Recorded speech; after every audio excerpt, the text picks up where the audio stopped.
Hi, everybody. This is Joanne Ewing with Reach the Unlimited. And yes, it's not my normal hour, but this is a very special guest and well worth the wait. David, thank you so much for being here and sharing your time and wisdom with us. I was on your show and now you're on my show and you do channeling on YouTube. And I so do. tell everybody a little bit about yourself and your journey. Let's see. I've been told to, summarize these things a little bit better because I can yammer Be on about my you. journey for a Be couple of you. novels. I can keep talking. The summary now is sort of I Mhm. do channeling and I also do past life regressions. Um, Mhm.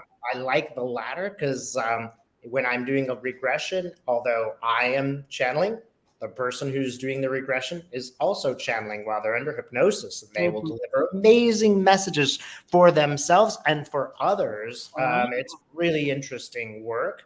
Um, I I had a background in shamanism, which I discovered in the Peace Corps, and I worked in that for many years. Mhm. But more recently, I have my own channel, which is called Moonride, and I did a lot of political stuff. Since Mhm. that time, I'm moving also into trance channeling. The political work wasn't really trance.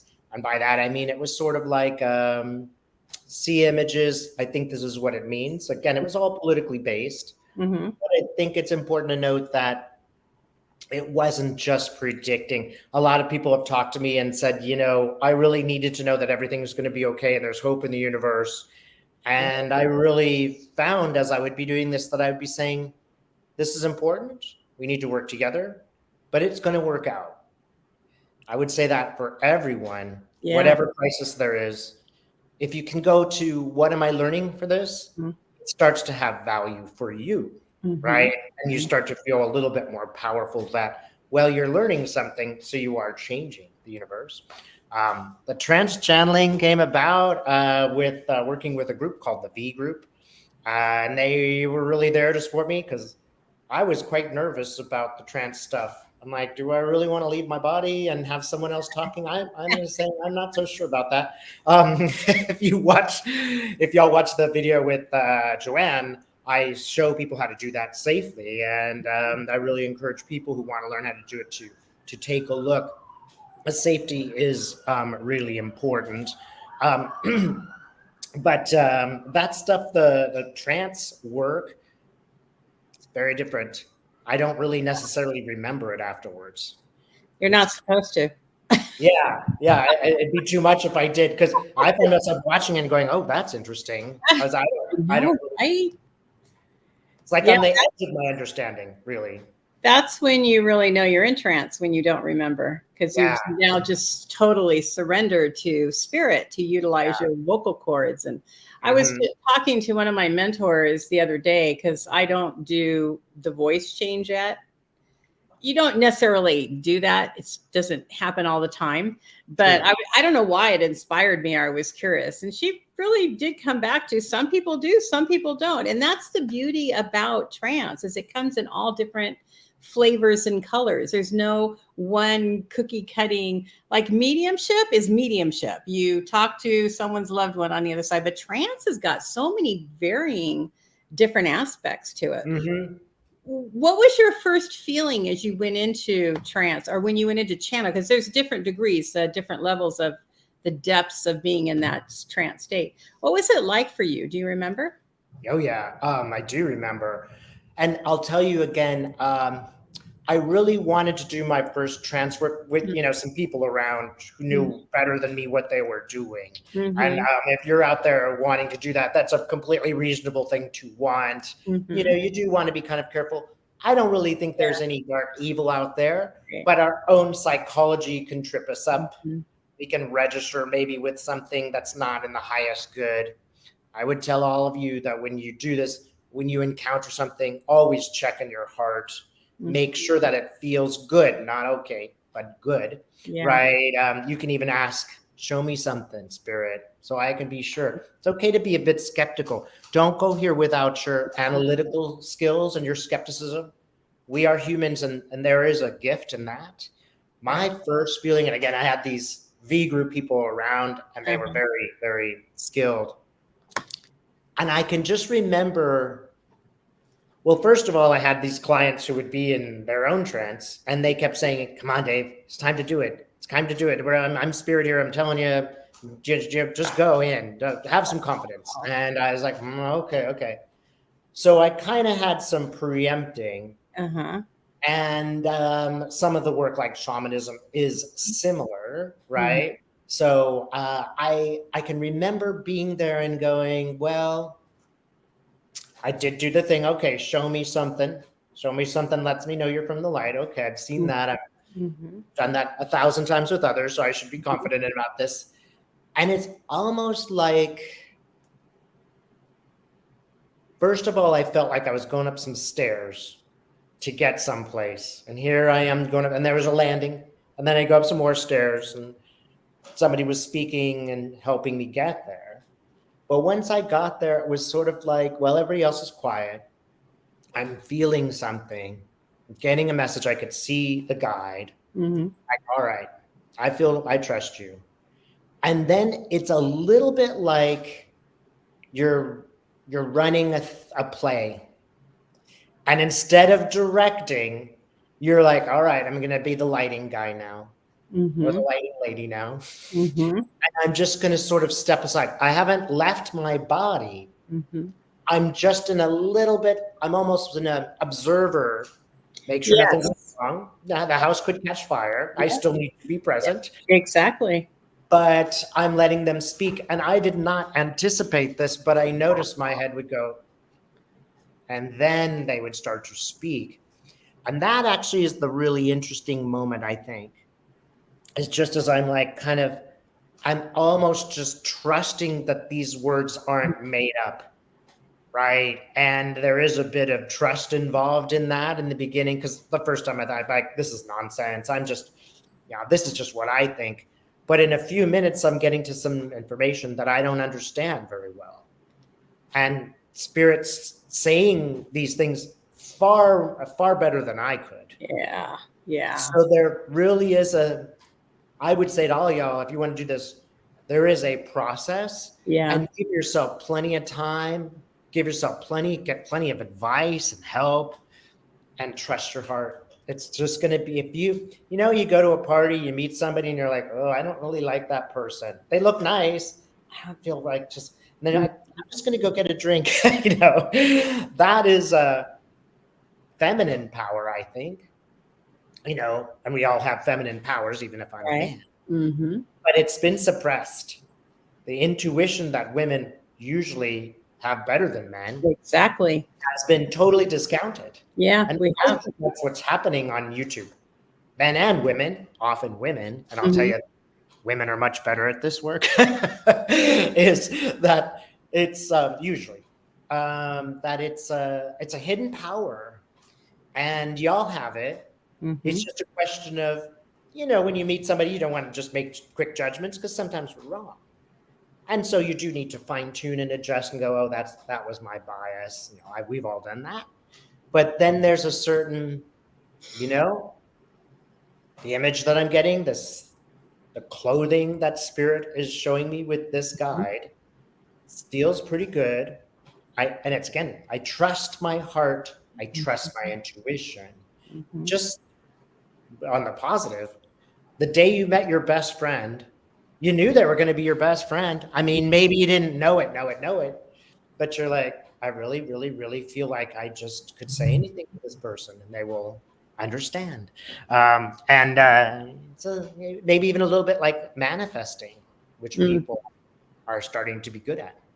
Yes, manifesting is really, really important. And it's same. All of it is, I was thinking this morning, mediumship, trance, channeling, any of those things all require us to do something that we as human beings have trouble doing, but should, which is surrendering and trust and allowing. And but yet you're right. We go through life where we have to be on guard. We have to be whatever we have to be in cities or whatever, it's just like, we can't just be, we can't cover our eyes and pretend everything is great. But that is what shuts down the intuition, is not trusting. But yet, if you go into an area, like you said, or a situation where you're feeling, ooh, something is wrong, we don't know anymore to trust that. We don't know anymore that that means anything to us. And you're right, all of us have this, but we have learned to shut it down in our society. That's Yes. something that is really important, that we can trust that in. I tell somebody that when they come to me for counseling all the time, your main thing is to trust your gut, trust Yes. your intuition. Yes. And a lot of us were told not to trust it. I mean, Exactly. some of us were really intuitive children, and our parents said to just Mhm. don't show anybody that. You Yeah. know, that's not okay. Your Mhm. school teacher isn't going to be happy about that. So you just keep that under lock and key. I think many of us grew up in those sort of environments where if it's Yeah. not rationally provable, it is not valuable. Right. And my friend does a lot of work with CEOs, and she said, Mhm. "Hey, at the bottom, all of them are intuitive. They can feel they can feel who to hire. They Yeah. know which direction their business, but they just feel it. It's not logical. You know, the creators of Facebook, whatever you think of them, were not Yeah. rational. They were Right. not logical. He quit. I think he quit Yale and decided to go with Facebook. That was a completely. If I were his Yeah. parent, I'd be like, "Are you crazy?" Absolutely. Had a heart attack, threw a Yeah, tantrum. No, you can't do that. Exactly. and I'm sure if that parent exists, they're feeling quite foolish right now. And I don't want to hold anybody like that up as a Yeah. line. But Yeah. all of us do have the ability to manifest things. Yes, It's we a do. great way to start. But I would encourage, just like you, trust but verify. Mm-hmm. You know, we go and we listen to somebody speak who we think is wiser than them. Right. Someone once told me, always notice what those people are doing well and badly, Mm-hmm. right? Because we're all limited. Everybody's got a blind spot. Everybody does. So Absolutely. you might accept, oh, the Dalai Lama offers me these things. Mm-hmm. A little bit critical of that, but these are what they have to offer. They're human. They can't possibly be perfect. So in a way, it is trusting because you're trusting your own guidance system that says he's pretty good at that. But, there are other resources that I might take. I really always tell people to don't ever follow a guru. Those times are over. Absolutely. We are our gurus now. Exactly. We are. You cannot give your power to somebody else for your direction and blueprint in life. This is Yes. your blueprint, nobody else's. And it does come back to what I teach my students when I'm doing a mediumship class is when you've got someone who's not working, the other students feel into that energy, watch that energy, pay Mm, attention to how the energy shifts. And that's what they do in these, like, jobs, or all of these people that have created these fantastic things, was they were watching the energy and they followed it. But we're taught, like you were talking about earlier, I know I was, because I would say something and I would get in trouble because I wasn't supposed to know that, or I wasn't supposed to say that, or whatever. So it just shut me down. And it took me a while to go, oh, wait a minute, I can actually use this. This is actually important. So it's something that we are taught. But I agree with you that a lot of people that are in the higher economic area, people who are CEOs of companies or whatever, I uh-huh. think they do use their intuition more than we do, because we're always in a fight or flight mode to be able to make ends meet or get Yeah. something done, or where time is of an essence, because we don't have that luxury. Usually when we're more strapped for money, we're always trying to find more different ways to make money. So Yeah. it is about paying attention to what's around you. I love what you said. I can't remember. I should have wrote it down. But the way that you said it is to pay attention to how you are reacting to something, or how you Mhm. are accepting or learning something. And it's perfectly okay to go to a meetup and be Yeah, curious about something and go, yeah, this isn't the meetup for me. Thanks so exactly. much, and exit. Exactly. You have to have that your own agency. And maybe it's perfectly good for someone else, Mhm. but it's not perfectly good for you today. And it might be that you go home and go, oh, you know what? He just reminded me of my father-in-law and I don't like him. So maybe I'll go back. It's okay too. But it's also okay to go, you know what? He reminds me of my father-in-law and I want to work with him. That's that. There are many options. How many times have you done this where you go into some situation and you're like, oh no, no, I'm not gonna, this isn't gonna work for me. And then you walk away and realize, oh, wait a minute, that's who I need to work with because that triggered me to something that I need. So it can go both ways, right? We have to pay attention to our feeling and what it means to us. It's not simple. It is. And I think that's the thing that we are noticing right now. Yeah. It's all of this touch, go, keep going, move forward, move backward. Oh, yeah, I'm really confident. I've made a mistake. What do I learn from the mistake? I'll tell you, I keep finding that the mistakes I made are pure gold. I'll make these mistakes and I'm like, oh, God, I'm ruined. How could I have done that? And then a month later, I'm like, oh, this is going to teach me how to show people how to channel better. Right. It's not a mistake at all. Exactly. When I was first teaching people to channel, fascinating. I kept setting it up so that I would say, oh, there's a guard, and then there's your guide. And I kept setting up so we would meet the guard and stuff. Well, that turned out to be unnecessary. All I was doing was manifesting the guard, and the guard for every single person looked exactly the same. A knight. And I would always go, ask the knight the name, wouldn't speak. All right, ask the knight if he's the guard, wouldn't speak. Okay. And the minute I stopped looking for the guard, they started to go away. Now, I think it was useful for people to know you are guarding yourself. Right. And that's not bad. You don't want to just leap out. I had a great lady teach me, don't just leap out there and start channeling, man. Don't do that. You'll be channeling every cranky old grandma. You know, you don't need to, you don't necessarily need to do that. That's not necessarily healthy for you. It's also very good to close it, right? And end it. When you end it with, I'm sure you've experienced this, when you end it with a client, they may have a lot of material and you've got to disconnect from that, which is, of course, why you and I forget afterwards, because it's not my business, right? Well, it isn't. Yeah. I mean, well, for me, when I'm doing my trance work, I'm, like you said, the observer of the situation. So I'm there, but my mind and my intellect isn't engaged. So I'm not a part of it. So I'm aware of it in some form while it's happening. But as soon as I'm done, I don't know anything because I wasn't really there. Yes. Mind wasn't really there. Yeah. It's like you are the guard. Exactly. You're the one being like, all right, house is not on fire. Okay. We'll keep going here. Looks like a good spirit. It does need to be this negotiation though, because this is a temple. This is a place where you got to be the decider. And sometimes people will go out and they'll be, not necessarily ready to do it today. Yeah. It'll be a couple weeks on. So the guide will be there, but not necessarily showing you what you need to see. Again, I always ask just with you is show me something that lets me know you're from the light. Don't want to be in polite spirit, but I got to be sure this is the right guide for Joanne. Right. I have to make sure it is safe for her. Right. And they're always like, oh yeah, no problem. I've been told do that by spirit, because I don't think there are dark energies out there, but maybe there are a little bit more energies like cement, right? They're just not necessarily as high as you could go. I have had people sometimes get to a doorway and it's not pleasant. It's like, no, you just brush that doorway aside. We'll find another one until you feel good. And that's how it should be. We are analytical and intellectual creatures. So at the same time, we kind of have to have this belief that we're doing this. It's okay to bring a dynamic of trust but verify. No, it's a human thing. That's not a bad thing.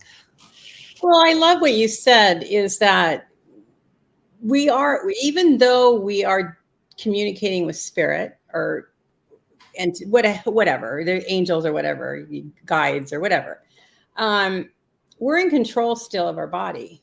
We still have that part of us that can pull out very quickly if you're feeling like you're uncomfortable with something or something doesn't feel right. I've had it where I've come out pretty quickly because something was off or I didn't feel right or whatever. We are in control. So that's one thing I want to tell people, because I don't want people to feel like when you go into a trance or a channeling state that you're not in control. You are in control out of it. Yeah. You must be. You're aware. Yeah. You must be. It's a delicate balance between control and not control. It's just this, it's almost like driving a car. It's like, well, is the car working okay? All right, I'm not going to close my eyes, but I'm going to trust that the engine is going to, I'm going to trust that certain signal works, right?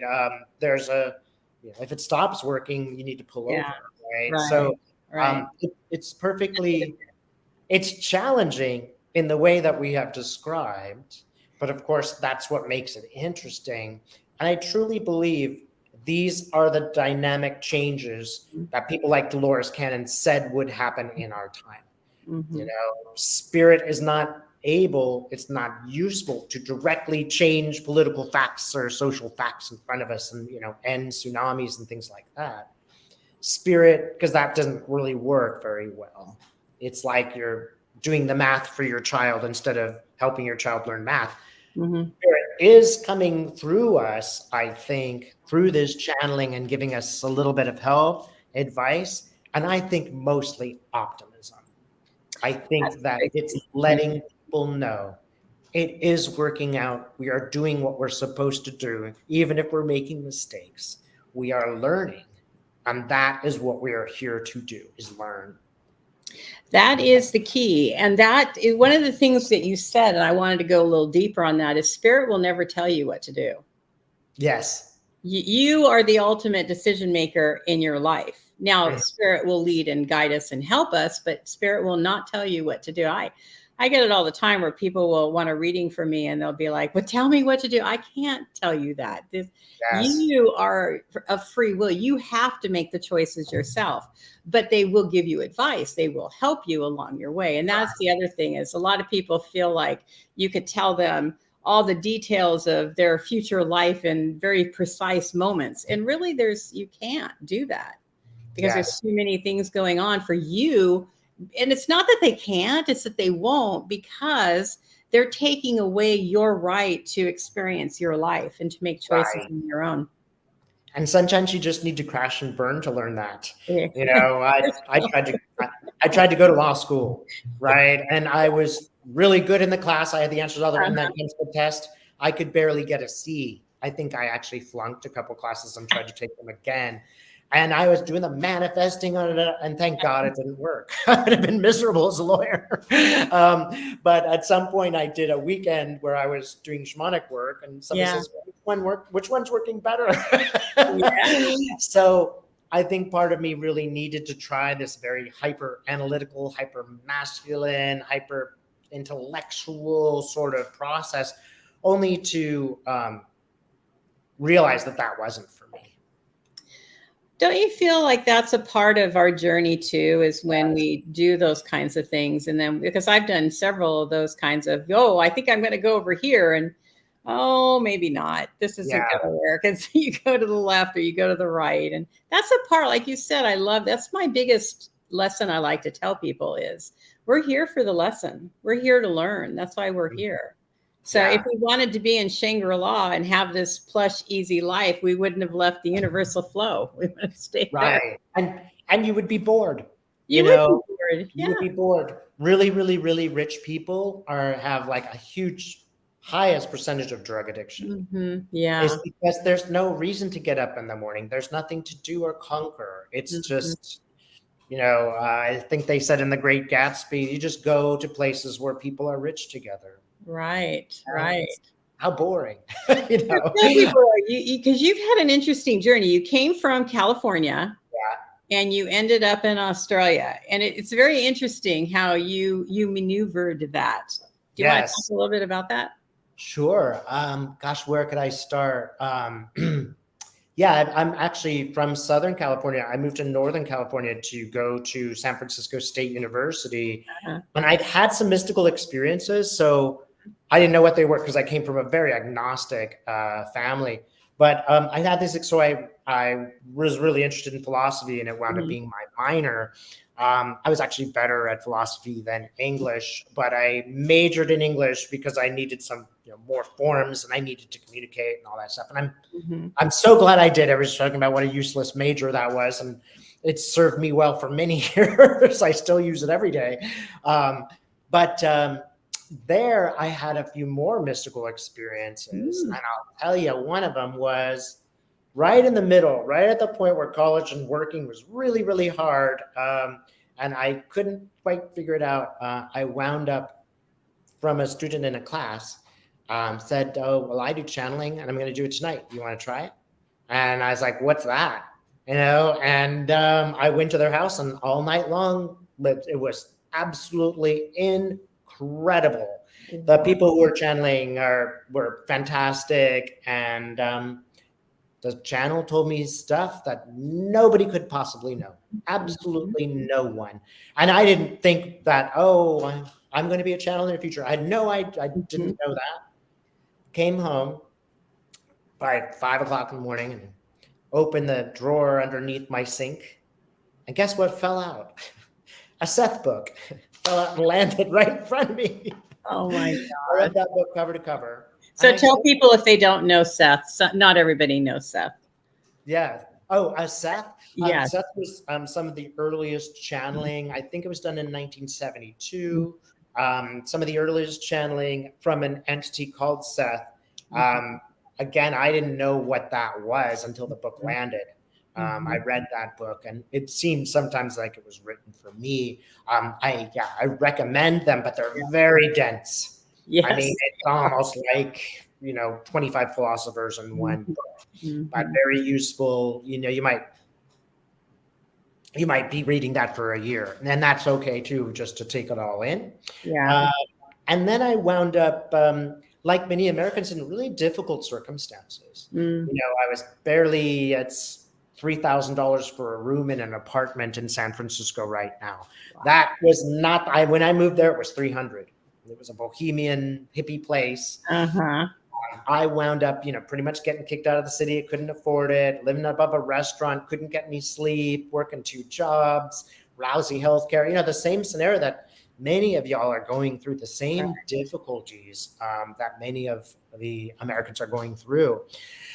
I did not. I was too cynical to believe in the power of positive thinking. But guess what? I had to teach it as an ESL teacher. It was one of my chapters. And the chapter, I'm like, okay, fine, I'll try it. I did, and it worked like magic. Within months, I had solved all my financial problems. And I was shocked. Like, is this really a check? I like showing people, is this really a check for me? An insurance company had cheated me. Actually, a credit card had cheated me, and they had cheated me for $100, but I got a $3,300 check out of it because they had obviously been sued. So that was one thing. And then I met, Mr. Wright. And after a year, he said, "Would you ever move to Australia?" And I said, "Yep, ready to go now." And he was totally shocked. We'd only known each other for a year. Neither of us had ever been here before, but I've lived abroad before. So I'm like, it's English. How hard could it be? And I love traveling, and I've loved every Australian I ever met. So it worked out really well, and it made my work a lot easier. Wow. You guys in America, there is so much stress and arguing around you. There is so much pressure. I mean, just fighting with the insurance company to get my medical bills covered. It's just so much work for you guys. I went here and I was like, no homeless people. In Oakland, California, I would go to sleep every night with homeless people in the street who had medical, psychological problems, screaming every night. You guys are going through that. It is, I don't want to understand, it's really hard for American people right now. And I mean, middle-class people are dealing with people living in their doorstep who, you have a lot of empathy for those people, and there's nothing you can do. That's a tax on all of you guys. And it needs to be acknowledged that what's going on is very hard. And, lots of other political details are going on. The minute I got here, it was like, oh my God, I'm listening to birds in the middle of the city. If you've been to Australia, there's some really loud birds. It's like you're in the heart of Africa. It's incredible, the birds. And this would be downtown Sydney, which is the place I lived first. And and then of course there's the beautiful nature and kind of place where you can go be alone on a beach. So it's only 22 million people.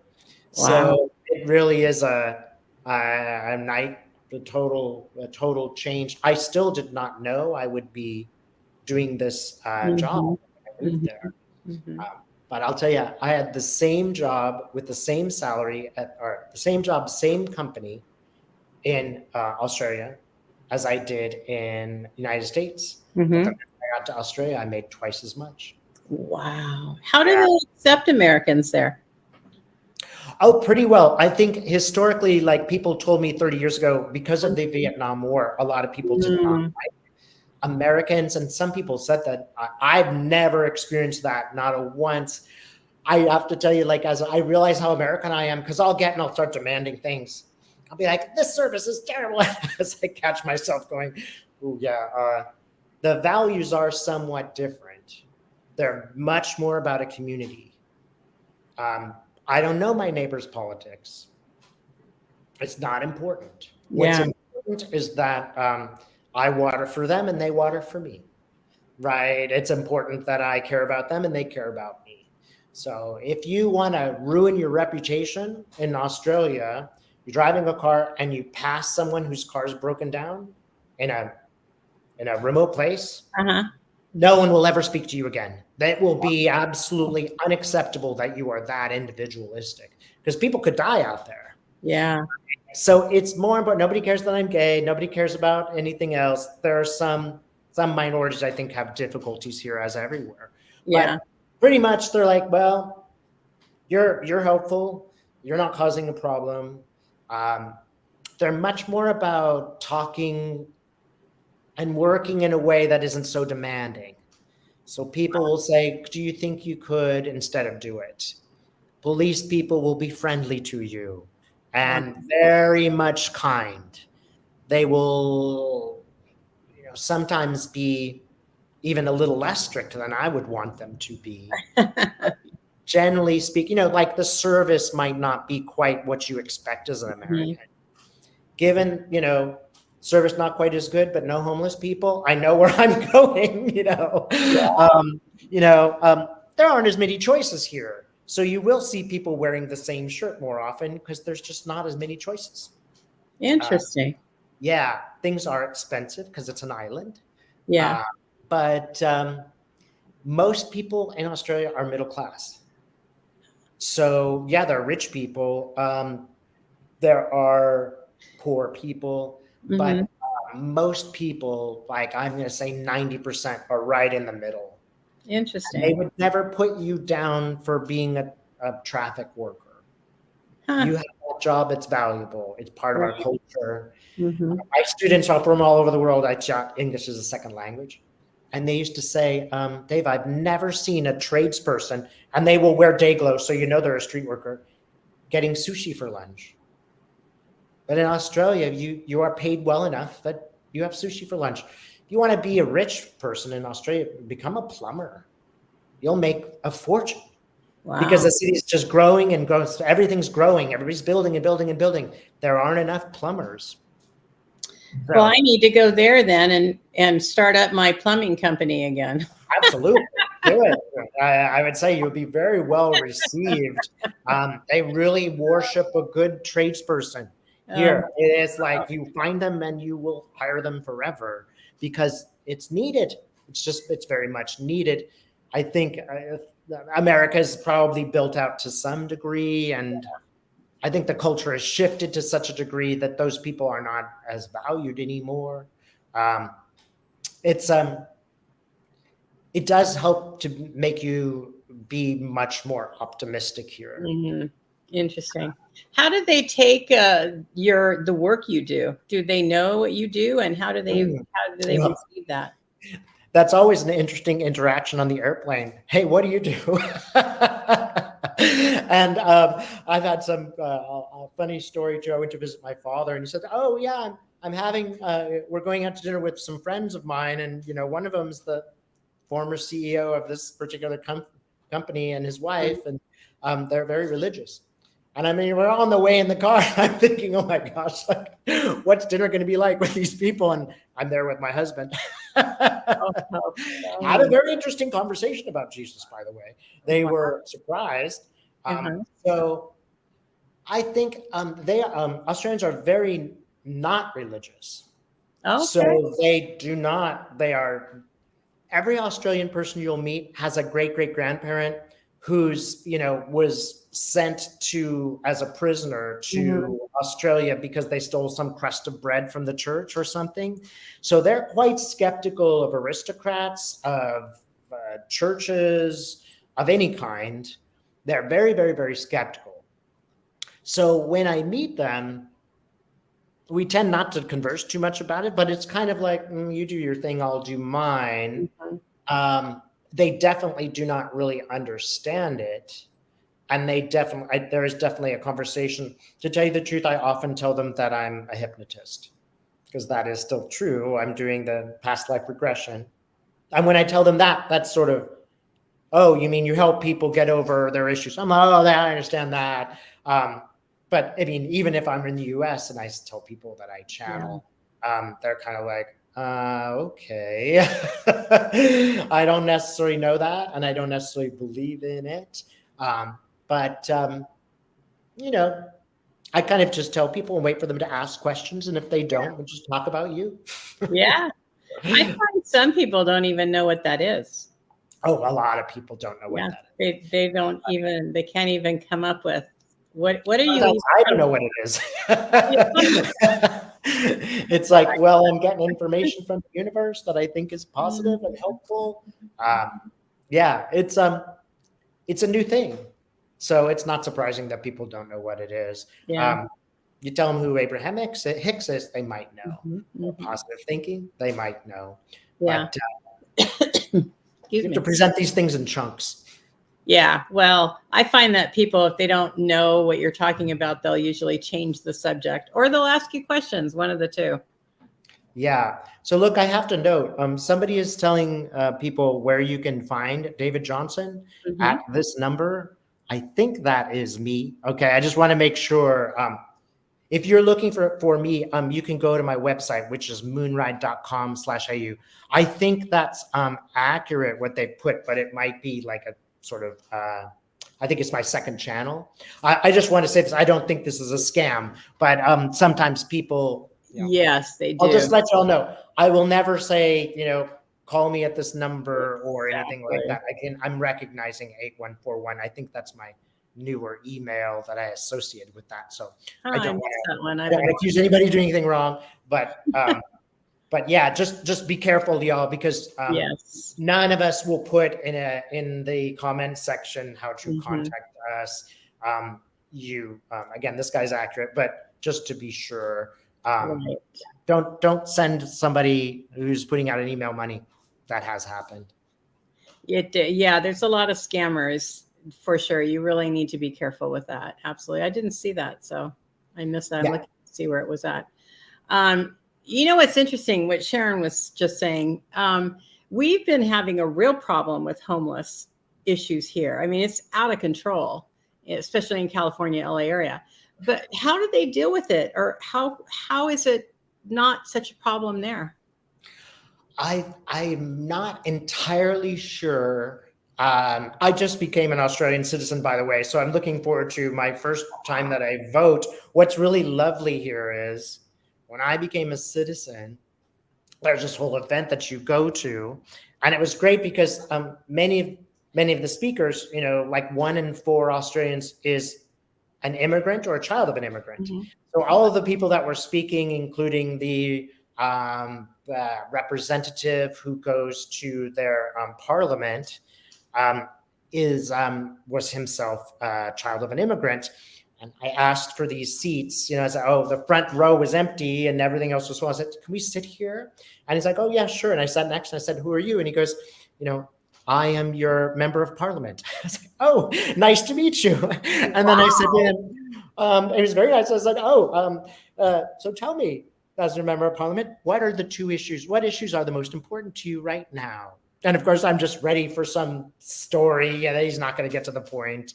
And he directly turned to me and he said, the rising prices and rising prices and climate change. I was like, oh my God, he just gave me a straight answer. He told me what he was really interested in. And I was like, I'll vote for this guy. He just gave me a straight answer. It's just like, that's the difference between politics here and there. Mhm. You know, in Australia, you cannot give money directly to a politician. Wow, You that's a really interesting thought, isn't it? Or So, Supreme Court justices? Is that nope. also? What an idea that you wouldn't do that. You can't, and if they get a bottle of wine that's more than $100 and they don't report it, they resign. I mean, I think a member of parliament resigned when that had happened because it was Wow. $102 and he didn't report it, right? So they're very up on the up and up. I know a woman who was, you know, didn't necessarily think in a kind of capitalistic type way. Mm-hmm. Poet and a very interesting person, but you know, maybe there were some issues there about, you know, getting along in the society that we lived in.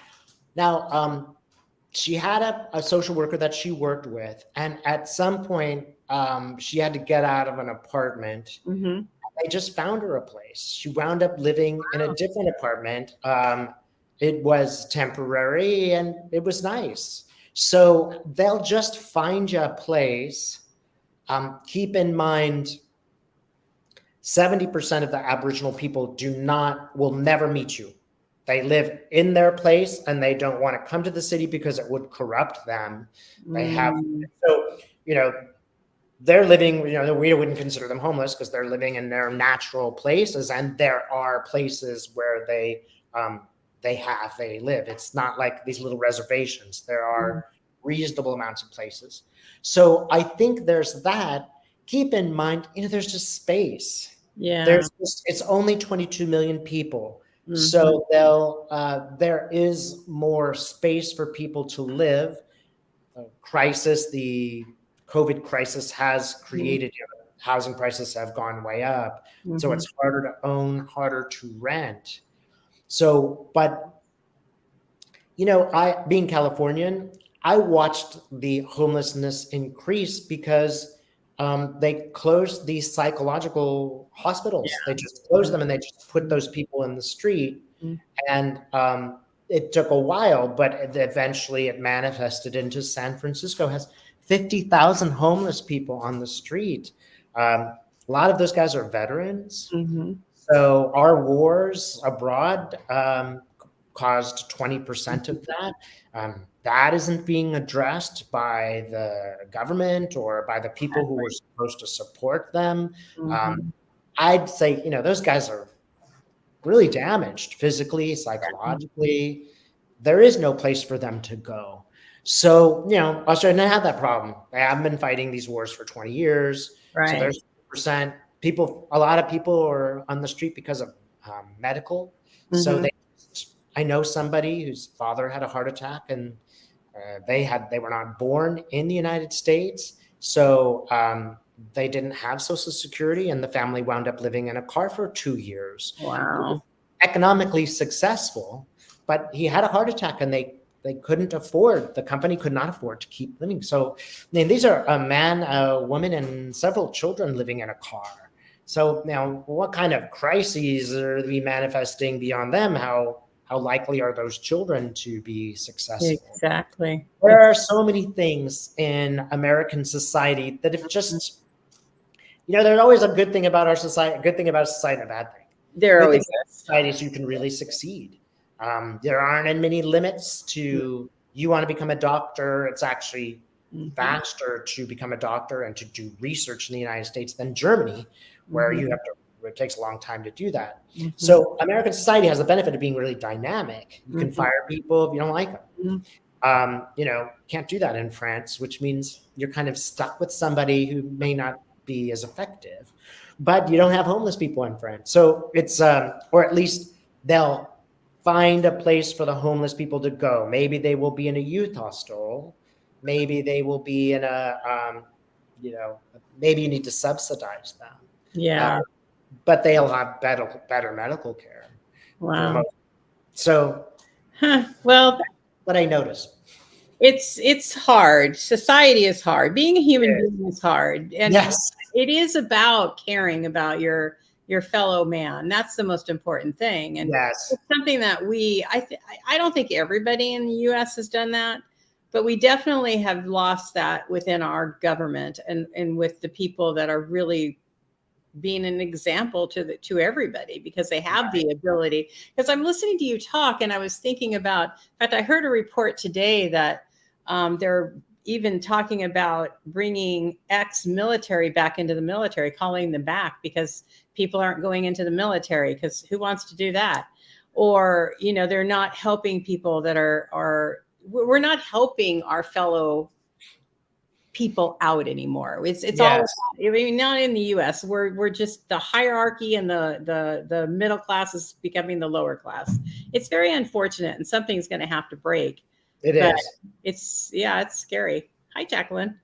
So I got another question. It's been on my mind. So you have been doing this work for a while now. Your parents are from here, this area.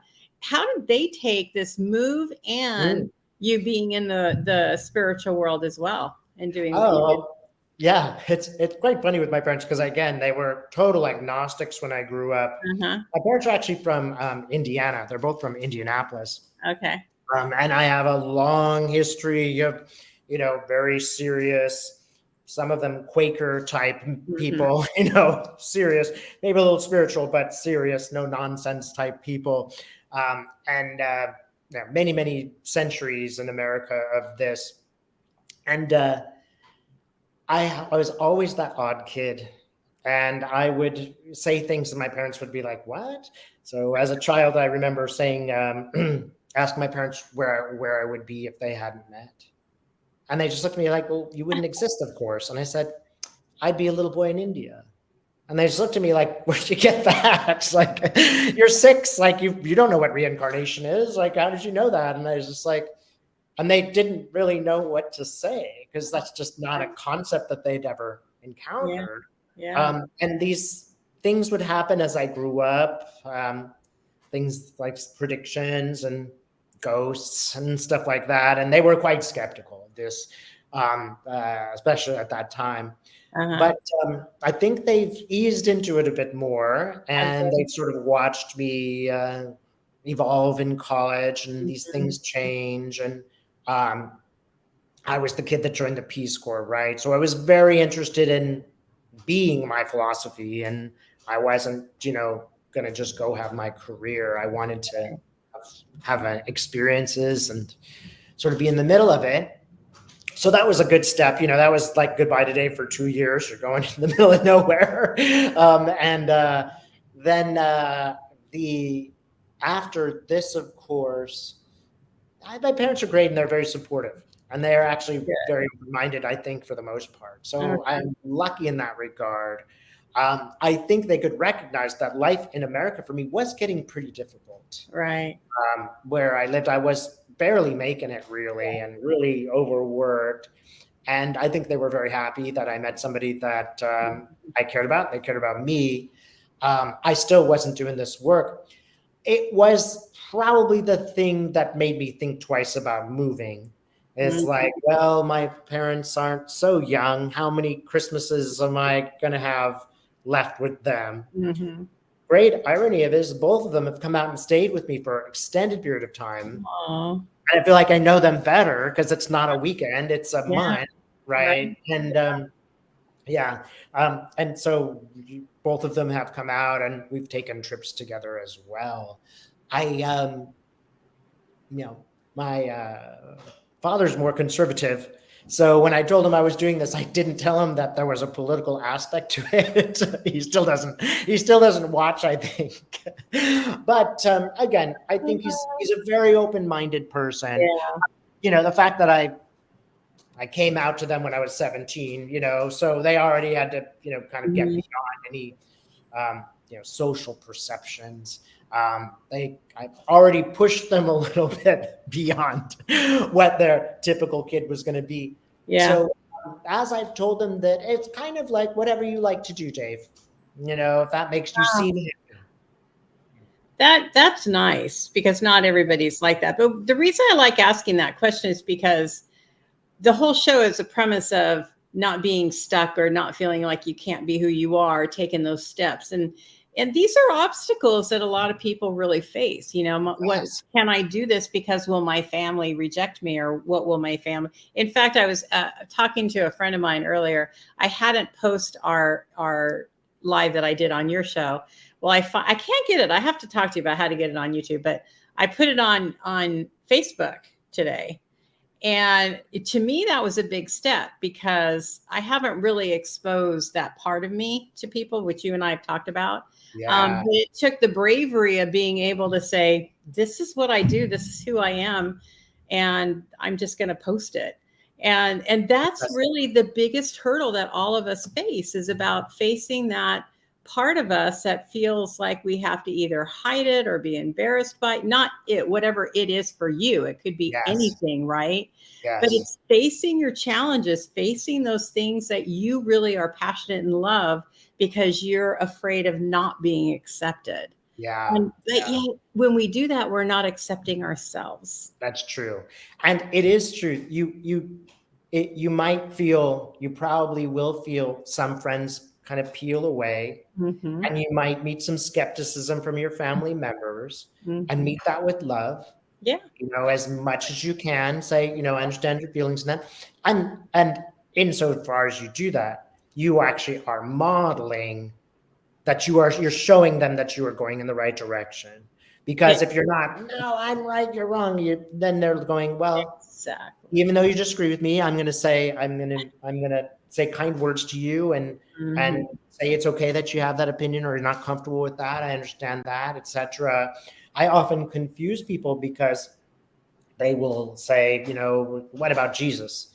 And I will say, well, I'm totally in accord with Christ. I speak to Christ all the time, along with corn medicine woman and the rocks of the earth, and, you know, Buddha. It's all good. It's all a message. There are Mm-hmm. colors of that message. So, you know, you might like meet this resistance. Uh-huh. There's something funny that happened in Haiti when they tried to convert them. The Christians tried to convert them. Mm-hmm. And the Haitians were shamanic people. They believed in the voodoo. And so they would go, well, what about St. Anne? And they're like, oh, St. Anne perfectly matches this character in the voodoo. Who is this? And they kept trying to convert them. And the people kept saying, no, great. Now we have another name for Jesus. We already have him. But now we have a new way to look at him. Wonderful. So they couldn't really convert them because they were already there. Uh-huh.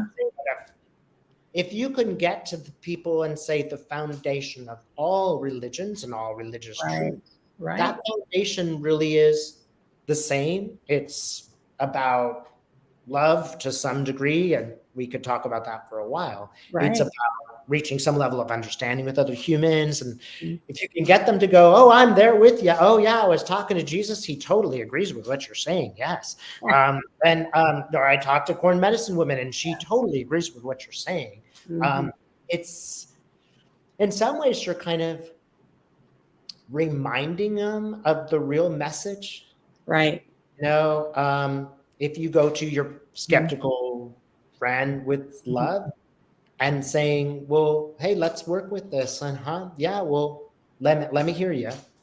Let me hear your concerns about this. Because, you know, it's reasonable to be like, is this guy crazy? Does he's just high on himself? Yeah, that's an analytical process that we should all go through and go, yeah, well, I don't know, Dave. Is this just about you making money? Is this just about you and your ego? That's a fair way to approach this. Mm-hmm.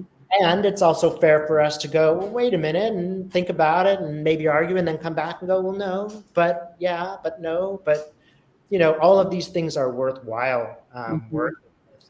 I have generally found that people are curious, but you have to not overwhelm them.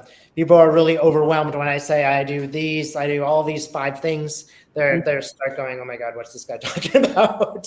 It's great to summarize and go, well, I help people with their problems. Exactly. Right? In love.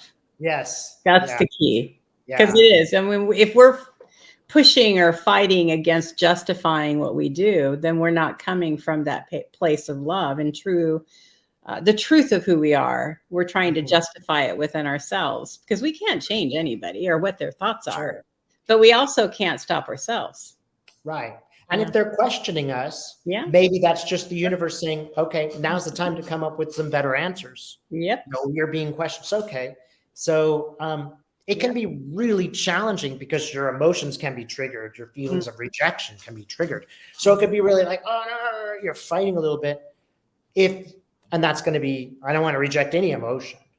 But if there is some point where you're going, well, why am I feeling, oh yeah, because I was rejected back then. That was really tough. I got to go back to that kid and say, hey, what do you need? And protect that kid and say, we're going to get you what you want and give you a hug and you're okay, and come back into my world. I often find that people will, when given the choice, they will encounter their own child that is hurt.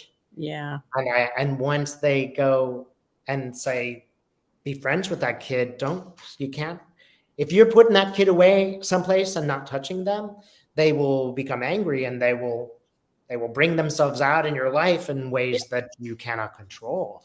Exactly. So great to go back there and embrace them. One thing I do also like about this work is that anybody can do it. Yeah. And you don't have to go and pass a class. You don't have to spend a nickel. You really could just watch Joanne and see what she's got to offer. And you could surf the net and the right person will show up for you at that time. And you can do most of the shamanic work I did on my own. Yeah. I just didn't have any money and I didn't have any access. Most of this was before the internet. So I didn't have the access to find another shaman to work with. And it worked out really well. It'll work out well for a lot of people to do most of the work on their own. It's harder, but you'll discover your own way. Yeah. And that is a very valuable thing. Well, it is just basically coming back to the center of who you are and trusting that path. Because you already have the blueprint. You already know what you're here to do and how you're going to get there. Yes. It's just, we like to have that support and help along the way. Yeah. Yeah. It's lonely to go that alone. Yeah. So go ahead. Do reach out. Do reach out for help because that's going to be helpful too. Yes, absolutely. It is difficult to do. And you don't have, I guess it's like going to school, right? You have a teacher, you've got somebody there that knows it, versus if you're just reading books and doing it on your own, it's a lot harder to do that. Absolutely. Now we're running out of time and I don't want to take your time. Do you want to do some channeling or sure. Are you good for tonight? Sure. No, I'm happy to do some channeling. Do you have questions planned?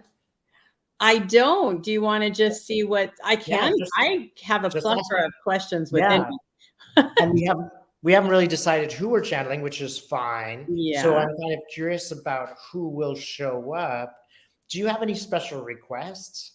I was thinking if whoever comes through has words of wisdom that they would like to impart on anybody who would listen to this. Good. All right. So, and I'll tell you guys what I'm doing just because I think that is helpful. Again, if you want to learn how to do this on your own, I'll show you how I do it. And the first thing that I'm going to do is similar to what I've shown Joanne, is just to go to these kind of worries, energies like, oh, what am I going to do? What about lunch? I got to do this. And just be like, all right, let's just root that into the ground. We'll just give it to Mother Earth and just put them there because, we'll solve that later. All right. Just putting all that in the earth. And then I'm kind of just imagining a pyramid above my head, which I'm going to put a lot of love in. I think of all the lovely things people have done for me and put that in there. I'm going to lower around me. And I'm going to invite some helpers, people who have passed. So I have an aunt that has passed, grandparents that have passed, and I ask them all to be here with me now, just to key me in if I'm going in the wrong direction. Okay, they're all there.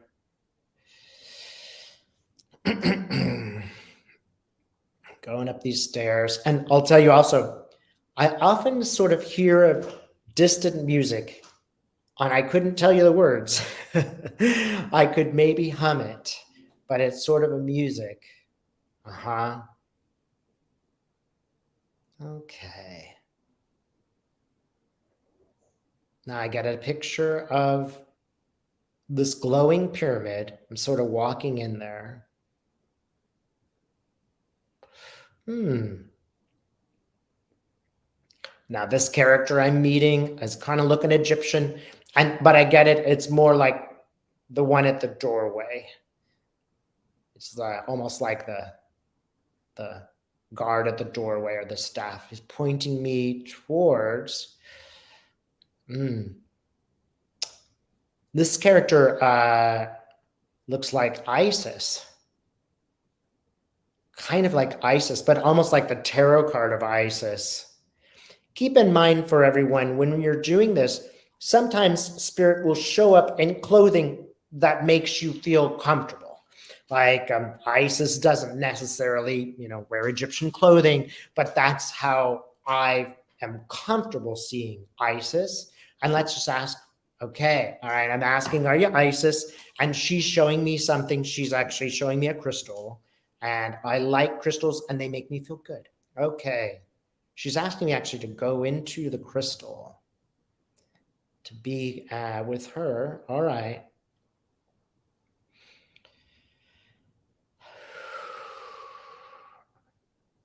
I'm just going to sort of step to the side here.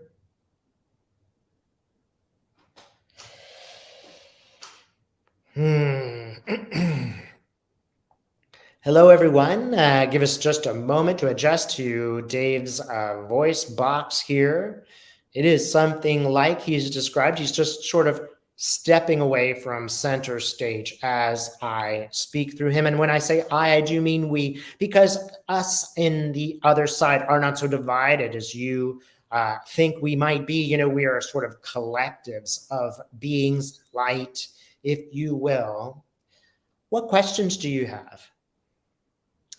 Do you have any words for anybody who would be hearing this that would help to uplift them and encourage them? Enjoy the process. There are many on the other side who would love to be in your body. It might seem odd, but there are those here who would love to feel and know better what pain is like. We have not experienced what pain is like. And as we look at it and we see it, it surprises you, but we're a little bit jealous because that is an experience. Just like going and seeing the Eiffel Tower is an experience. We have never really felt that joy, or should I say, we don't feel embodied in the way such that we would feel joy right now when we see the Eiffel Tower. We kind of look from a distance and it's nice, but it is not full of excitement and enjoyableness as some things are in your human realm. We would know that you have a gamut of these emotions and all of them are to be felt. That is, just because we're feeling emotions of unhappiness or feeling emotions of disconnectedness and all those things, those are not bad emotions that should be stuffed away and replaced. You must feel the gamut of these emotions because otherwise you would not truly be human. You would not feel the true excitement and happiness of love if you had not felt the sadness of a breakup, for example. So it is an ideal way to embrace all of it.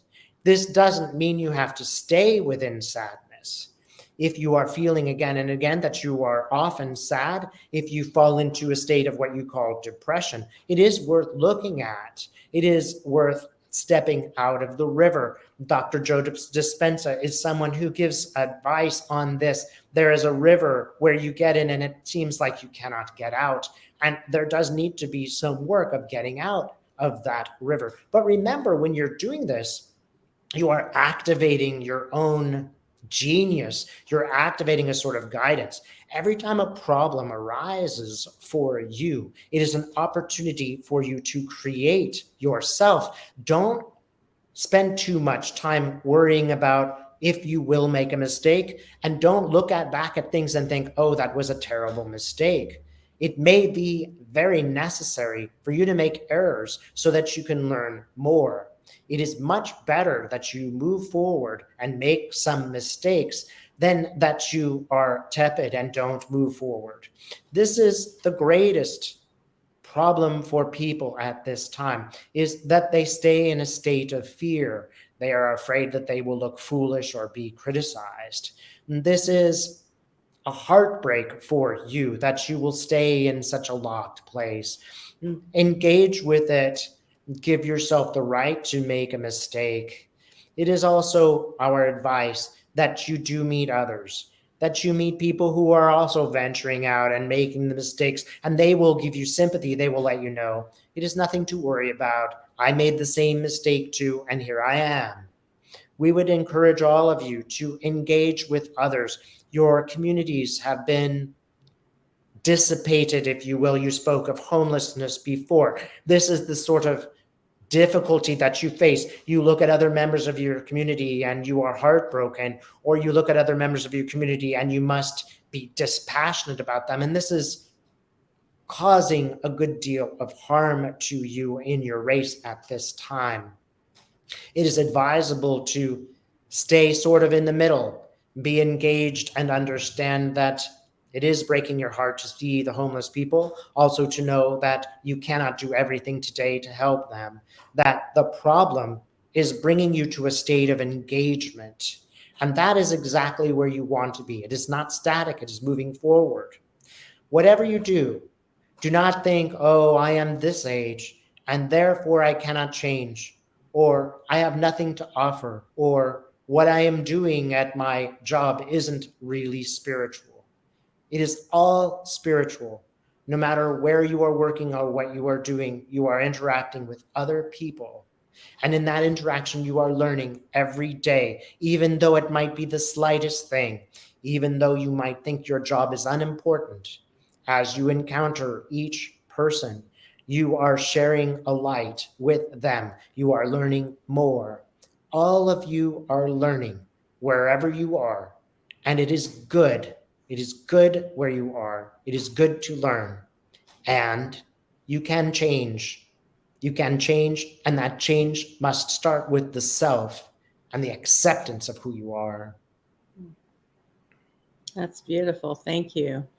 Do all spirits come into human form to experience life?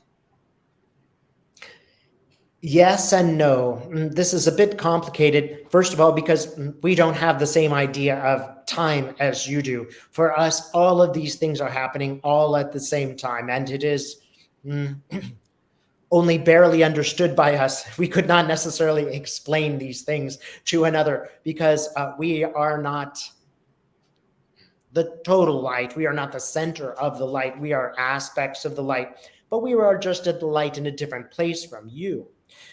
We might say that all of us experience humanness because we are in relationship to humans. We are, for example, an angel is there giving their love to a human and experiencing a sort of empathy. We can only experience this empathy if we feel how you feel. So some of us are sort of feeling you through an extension of this humanness. Some of us are a bit removed. Some of us are a bit more dispassionate. But trust us, when you are suffering, we do want to help. We do feel your suffering in a way. But it is advantageous to the universe that we are a little bit more dispassionate about it because it allows us to help. You might think of it as there are students in a class working on math. Some of the students are having more trouble with this particular subject. So we will give our help when it is requested in a way that does not seem so intrusive. So perhaps the student will meet the right mentor, or the student will go and encounter the right teacher who is a bit more sympathetic. We don't want the teacher to do the homework for them. That would not be helpful to the students. We would also suggest to you that you may be bad at math, but you're good at something else. So don't take the fact that you are not good at a particular subject to mean that you are not good. That is not the same thing. So it is a sort of way of saying, yes, most of us have been embodied. If we are to use your time terms, all of us will be embodied in some way, because out here we sort of take turns. We decide to be embodied. We decide to be a flower. We decide to be a sun. We make these decisions, and they are not permanent, to use your time terms. They are rotating and changing, and they are all in relationship to each other, even to a rock or a plant. It might seem that you are not in relationship to these things, but when you, Joanne, go to a forest, you experience the air, the smell, the trees, and the rocks. So, in a sense, Joanne, you are those things. If you listen closely, you can hear them speak to you. They might speak softly or loudly, depending on how long you have been in that forest and how keenly you are listening. So we would say the short answer is yes, but in different forms and different permutations. We learn what we need to learn at the right times so that we can come out of the learning and see it from a distance and become your teachers, your college professors, your graduate teachers, or even the dean of a certain school. That's very interesting. Thank you. I have an interesting question that was a topic that I discussed last week is religion and God and people's interpretation of what God is or how they feel about the word God based on our human religions and teachings. Could you talk a little bit about that? There is much to talk about here. We would say that, first of all, the religions were inspired by what you might call God. Let us use the word spirit, since that is a term that more people are comfortable with. It is less defined than the word God in some cultures. So, spirit may affect a person, and that person will write what they have understood to be spirit. But the writing might have a limitations. So, for example, if it is written in Aramaic, it will have the limitations of Aramaic. If it is written in English, it will have the limitations that are English. For a simple analogy, think of the term bon appetit. This is a French term and it has a specific meaning. Could you describe it in English exactly? Not precisely. It would not have the same meaning if you said enjoy your meal, because Americans do not say this, and it does not have exactly the same meaning as bon appetit. Therefore, it is this case in all written versions of spirit. There are always limitations. There are limitations of how people can understand things. You will note that when Christ was upon earth, he often taught in metaphors. He often asked questions. When you go to a spirit that is more perhaps shamanic, let us use the corn goddess of the North American native culture. She will use different influences. They might be a little bit more of a feeling or of a connection with the energy that is nature, or a connection of the energy that is the animals and food which they are in relationship to. The things that were in North America were not necessarily written down. They were understood. They were carried in their heart. So some would not necessarily call this a religion because it has no dogmatic or fixed structure, whereas other religions are more fixed, if you will. The relationship that you might have and would be ideal with these religions is to look at them as methods of understanding. There is a Buddhist who once said, "This is my finger. It points to the moon."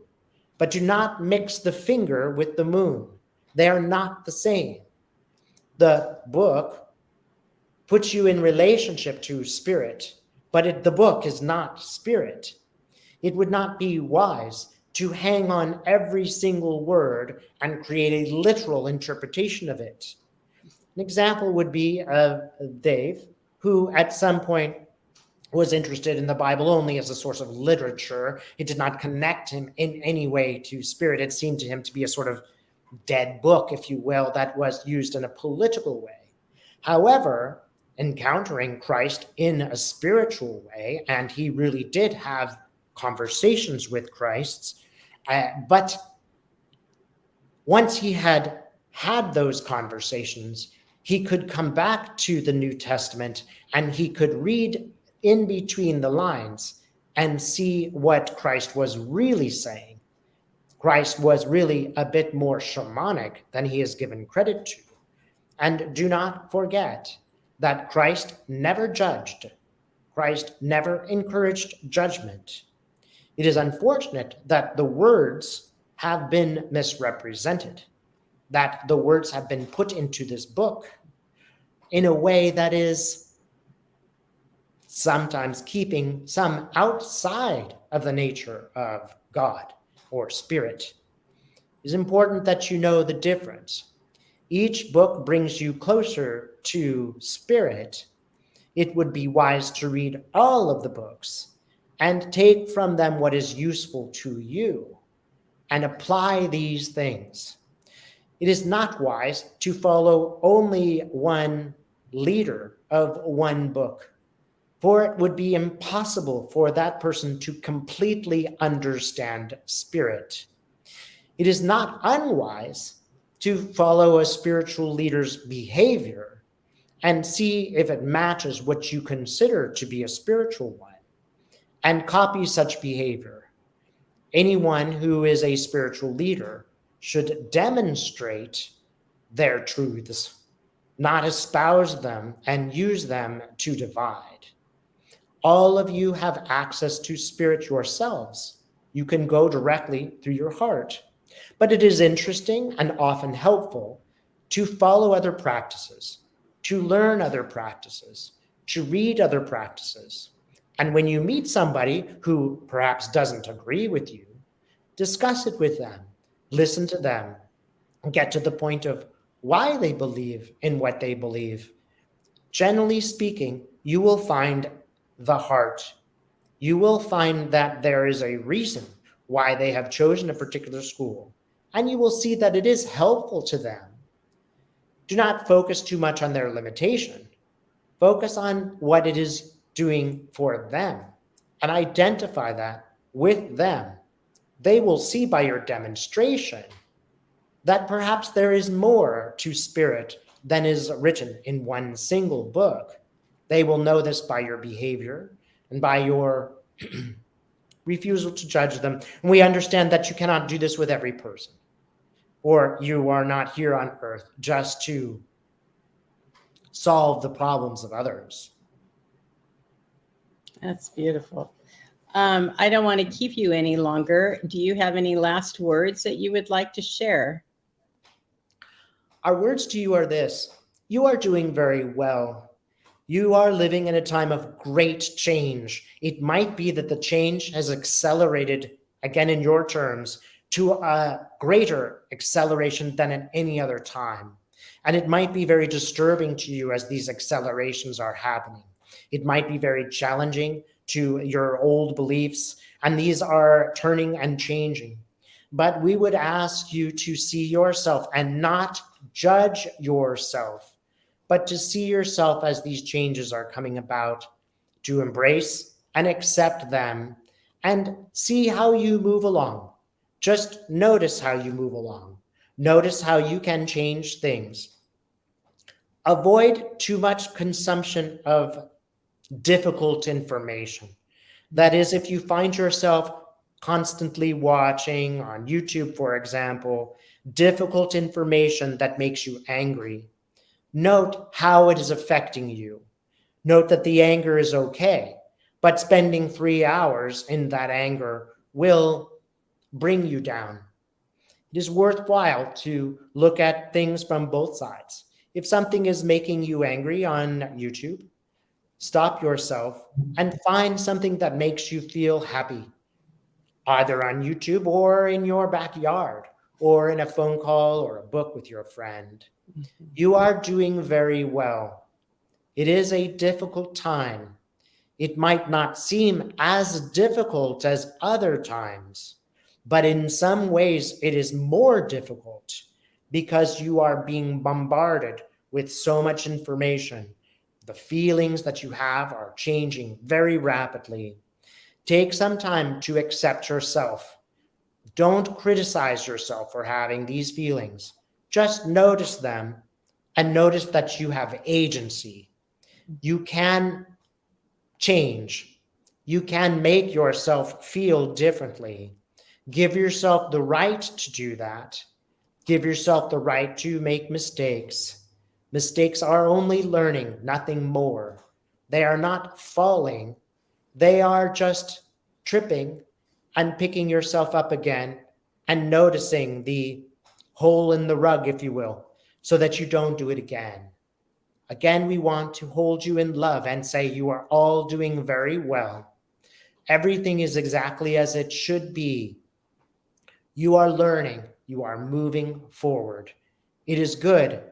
And you are part of that universe that needs to move forward in this way.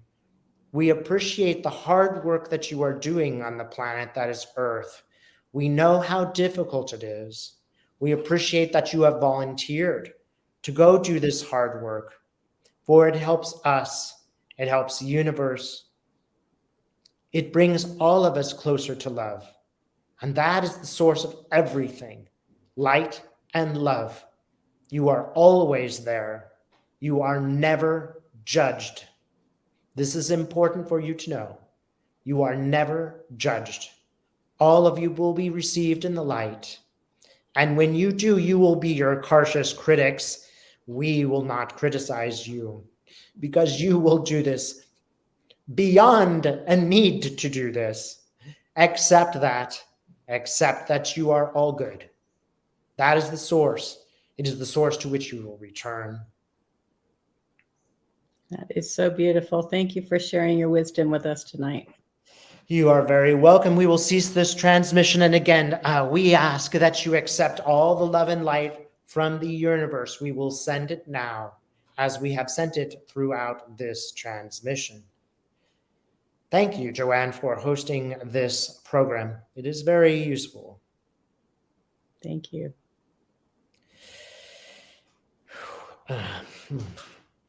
All right. Wow. So, yeah. Amazing. I'm always compelled to ask, was it any good?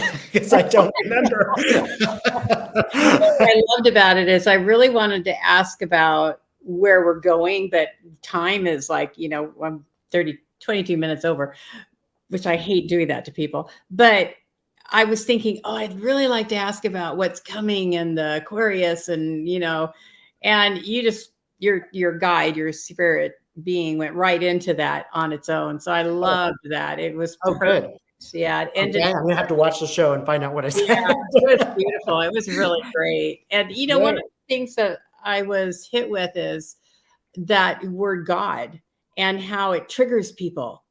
And so that was one of my questions too. Great. Well, Spirit knew what you were talking about. Great questions, Joanna. It was really a pleasure to be on here. Thank you so much, David, for being here. I so appreciate your time and all the time and effort you put into this this interview. It was great. Terrific. And thank you, everybody, for being here. If you have any questions, please put it in the chat on YouTube. Please like and follow both of our channels. That would be wonderful. Go check David out at his channel. Tell everybody how to get a hold of you again, David. So website is moonride.com. I think it's .au because I am in Australia. I have two channels, and one of them is Moonride. And if you put Moonride Dave Johnson, you'll be able to find me. The other one is called Pyramid 4. And Pyramid 4 is the channel where I do the trance channeling that I have just done. Moonride is more political.